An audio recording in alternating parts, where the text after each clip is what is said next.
Papadopoulos lied to the FBI about his Russia contacts.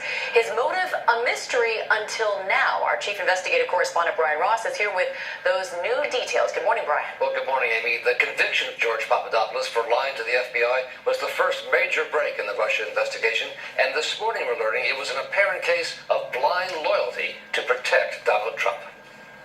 According to a person with direct knowledge of the investigation, George Papadopoulos says he lied to agents so he wouldn't contradict what Donald Trump had been saying publicly about his campaign's contacts with Russia. It's all fake news. It's phony stuff. It didn't happen. And this directly to ABC's Cecilia Vega. Did you or anyone in your campaign have any contact with Russia leading up to or during the campaign? Nothing at all. 2 weeks later, Papadopoulos tried to stick to the official line, telling FBI agents, according to court filings, that his contact with Russia occurred before he joined the Trump campaign, when in fact they occurred after Trump announced Papadopoulos as part of his campaign team. George Papadopoulos, excellent guy. And the person with knowledge of the investigation says Papadopoulos is upset. The man he tried to protect is now trying to distance himself, as with this presidential tweet. Few people knew the young, low-level volunteer named George, who has already proven to be a liar.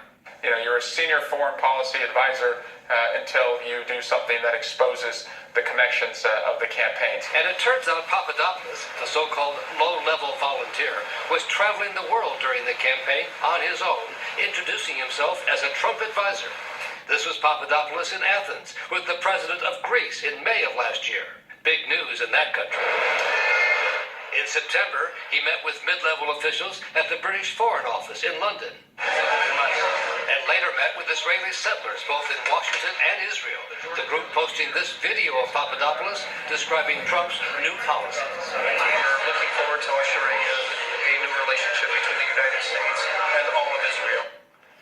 And we're told Papadopoulos has told investigators he reported back to his superiors in the campaign about all of his travels. All right, and Brian, we now know that Trump's former bodyguard, Keith Schiller, told Congress this week that Trump rejected an offer of prostitutes in Moscow back in 2013.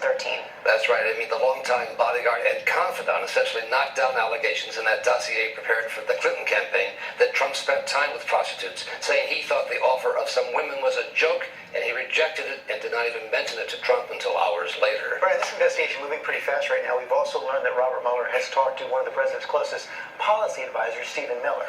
Right, George. He's the most senior member of Trump's inner circle, who was of great interest as special counsel. He played an important role in crafting a defense for Trump's decision to fire FBI Director James. A lot of time with the president that fateful weekend. Let's bring this to our chief White House correspondent, John Karl, who is traveling with the president in Vietnam. And John, this always happens to presidents overseas. A lot of news starts to break at home. And now you have this news that both Keith Schiller and Stephen Miller, close aides to the president, at least Schiller was, have now been investigated by Mueller.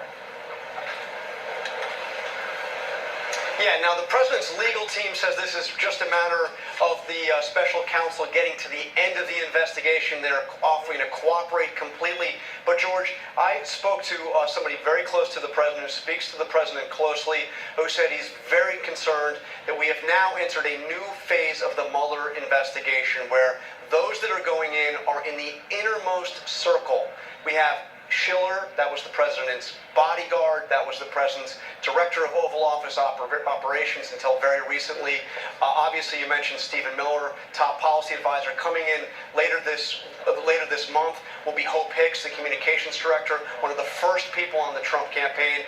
George, the concern here is that this is a new and much more perilous phase of this investigation. Yeah, we also know that he's talked to the former chief of staff, Ryan's previous Sean Spicer, as well. This all happening as the president had talked about possibly meeting with Russian President Vladimir Putin today. That not going to happen? Well, this is strange, George. We've heard the president himself say that he expected it would happen.